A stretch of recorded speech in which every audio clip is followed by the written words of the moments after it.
Gaurko musikon saioan, Gartxot eta Iban hurbildu dira gugana. Degulti brigadeko taldekida, goazen ikustera zer kontatzen diguten.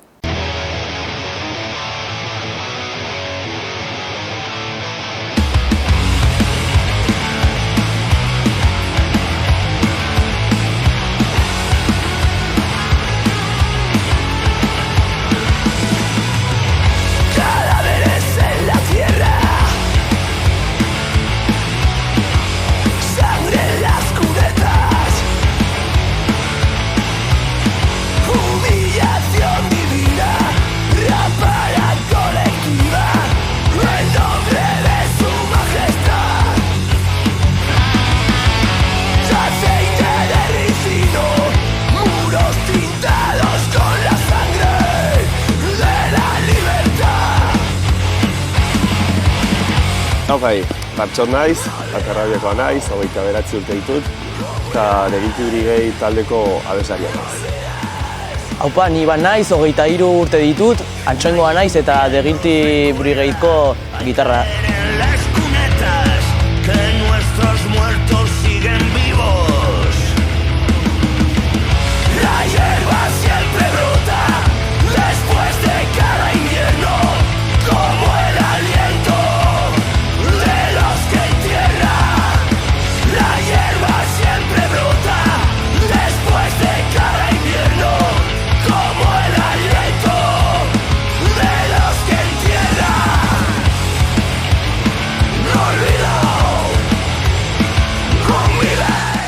Kaixo, bikote, zer moduz zaudete?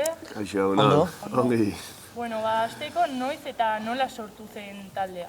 2002ko udan bildu ginen Nestor, Simon Tani, eta hasi ginen entsaioekin Atarrabiako gaztetxean, eta uda horretan bertan ezagutu genuen Xabi, eta, esan genion, bota genion proposamena, eta animatu zen, eta, hortxe hasi ginen entsaiatzen eta konposatzen, eta 2013ko otsaian uste dut, eman genuen lehendabiziko kontzertua, gure lehendabiziko diska aurkeztuz, eta geroztik ja izan da etengabeko kontu bat. Eta hasieratik, hasi zinenetik, izan duzue partaideen aldaketaren bat, edo hasieratik mantendu zarete berdina? Ez, betikoak gara Nestor, Xabi, Tani, eta gitarrarekin hasi zen Simon, gero utzi zuen ezakit bizpairu edo 4 urte eta gero taldea utzi zuen, sartu zen Urtzi, utzi zuen taldea ez dakit egon zen hilabete batzuk, bakarrik. Eta eman genion tokea tiponi, eta hori, gitarra bai etengabe, ditugu aldaketak ez gitarran, baina, uste dugu Ibanekin lortu dugula hor, sendotzea taldea bai. Eta zergatik izan zen Degulti brigade izen aukeratzea? Osa, nola izan zen hori, aukeraketa hori? Berez, egin genuen taldea batez ere genituelako referentzi ez, edo talde referente yankiak eta ingelesak. Orduan, erabaki genuen izena ingelesez eukitza ez. Eta Degulti brigade esan nahi du brigada kulpablea ez. Orduan, aukeratu genuen hori batez ere errefortzua emateko oveja negra ideiari ez nolabait. Eta uste duzu zuen estiloarekin bat egiten duela izen hori, badu nolabaiteko lotura? Bai, ez dakit. Ez genuen asko pentsatu. Orduan, ez dakit. Batez ere, oveja negra, beti eduki dugu, ez dakit, idei hori, eta nolabait defendatzearren, kontatu dizudan idei hori erabaki genuen, baina berez ez genuen asko pentsatu, hori da. Eta erreferentei buruz iten duzula, zeintzuk izan dira igual zuen erreferenteak edo pertsonalki zeintzuk dira igual gustoko dituzun taldeak? Askotarikoak dira, eta berez taldekide bakoitza baitugu referente edo entzuten dugu musika ezberdina, ez? Batzen gaituena igual bai direla talde jankiak, ez igual Casualties, Unseen, olako taldeak, baina berez, nik adibidez, igual musika bortitzago ez edo makarra entzuten dut, Iban bada igual heaviago edo hard rock nahiago du, edo entzuten du ACDC edo olako gauzak, Nestor beste moiatzuk. Orduan batzen gaituena bai dela taldea, ez? Eta, pues, ez da referentzi guzti horiekin, nazten ditugu, eta ateratzen dena gu gara, ez? Claro, abestiak sortzerakoan azkenean horrek ere eragin egiten du, ez? Osea, nola egiten duzu abestien sorrera hori? Igual batek ekartzen du ideiaren bat eta hortik hasten zarete hori garatzen? Bai, guztia lokalean, gehiegi, igual, pues, gitarraren idei bat daukat nik, edo Nestorrek bateriarekin zerbait egiten du, inkluso Xabi ere batzutan etortzen da ritmo batekin eta hola, eta lokalen egiten dugu hirurok, bueno, laurok, eta gero bera bai letrak egiten ditu bera bakarrik, plan bere lana delako uste dut, eta... Letrak bai etxean egiten ditut, eta igual, bueno, Iban esan duen bezala, baldin eta nolakoa den letraren ideia ez, abestia norabide bat edo beste bat hartzen du, eta hori bai erabakitzen dela lokalen sartuta, eta denok batera ez egiten dugu lan hori. Eta non ensaiatzen duzu egiten duzuela lokalari buruz, non daukazue? Orkoienen gasolinera ondeoan. Bai. Eta, bueno, badituzue hainbat diska eta hainbat abesti, baduzue baten bat igual gustokoena edo bereziena dena zuentzako? Ez, berez ez. Abesti bakoitza, ez, bere sentzua dauka guretzat, eta momentu zehatz batean egiten, arrazoi batengatik, orduan, ez daukagu abesti... Guztia dira bereziak, eta? Bai, bakoitza bere historia du, ez, eta bere momentua eta bere arrazoia, hori da. Eta, bueno, orain Iruin herrialdean edo Nafarroan nola ikusten duzu dagoela estena lokala? Zuen ikuspuntuz nola ikusten duzu oraingo gaur egungo taldeak? Beti egon da nire ustez, ez? Aspalditik beti egon da mugimendua Iruinen. Ez dakit. Bai badirela, bueno, mugimenduaren barnean ez, estilo ezberdinak, baina nahiko potentea ikusten dut beti, ikusi dut beti hemengo estena lokala, ez dakit. Vale, eta, bueno, talde bezala baduzu igual beste talderen bat gustatuko zitzaizuena pila bat haiekin estenatokia konpartitzea, o igual ja izan duzue olako aukera. Azkenean kontzertu asko eman dituzue urte guzti hauetan, eta baduzue hor norbait igual remarkatzeko. Ez dakit, nik berez ez dut, ez ditut mogila horiek pentsatzen. Bai, eduki dugula, nire ustez gutxienez ez, sortea. Bai, referente izan diren talde askorekin, estenotokian egon garelako. Adibidez, ezakit, ni bizitza guztian zehar, entzun dut ezakit, Gatillazo, egon gara beraiekin, Sebin baita ere, ez dakit, El Drogasekin ez dugu jo, baina egintzun kolaborazio bat azkeneko diskan, eta sentzu horretan. Ez dugu pentsatzen, baina bai, uste dut, sortzea ez eduki dugula. Eta kolaborazioei begira, hori ikusi dut Perlatarekin egin zen utela kolaborazio bat, norakoa izan zen esperientzia hori? Nola elkarra harremandu zineten?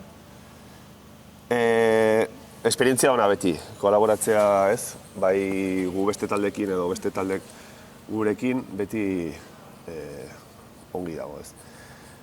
Eta kasu honetan izan ziren beraiek, ematzutena pausua baiek atera dute diska bat duela gutxi, eta ematzi duten tokea, eta jun ginen.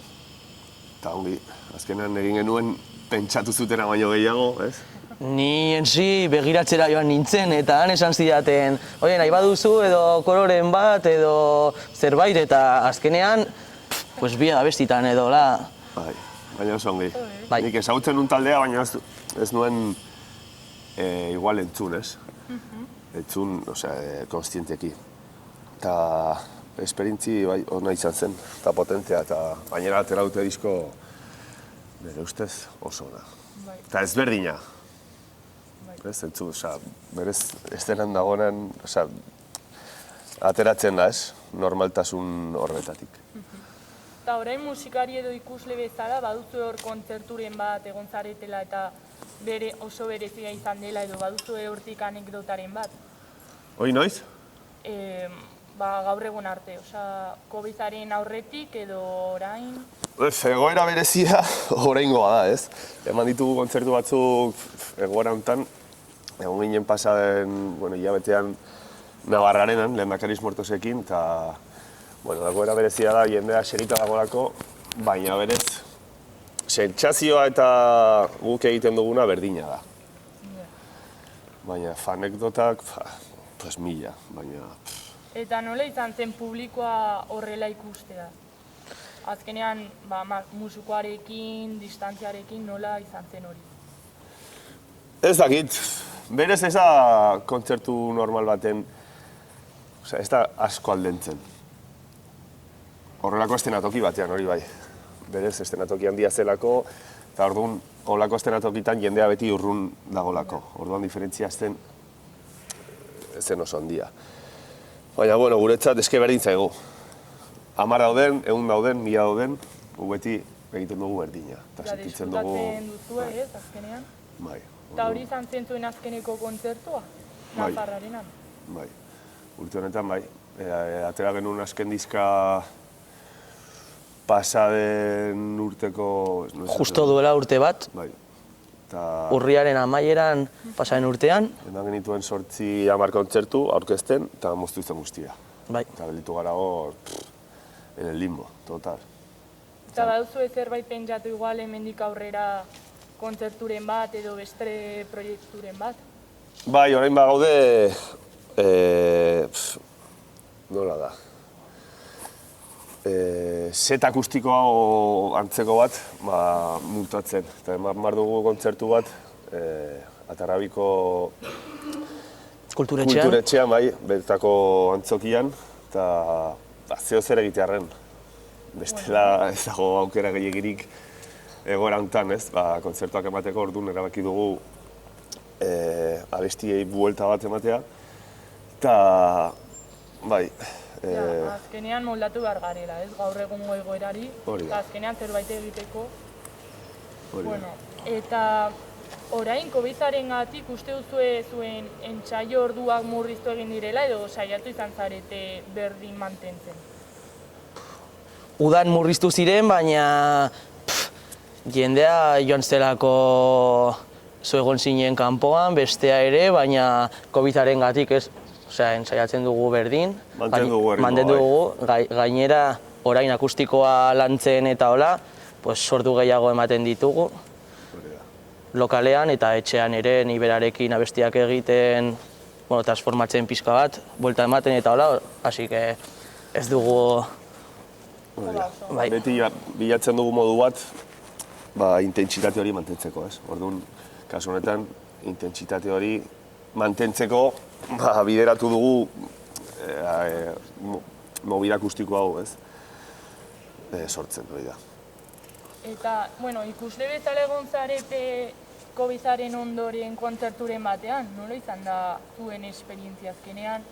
Ez, ikusle bezala igual bada pixka bat urrunagoa eta gertukoa, olako kontzertuak ikustea.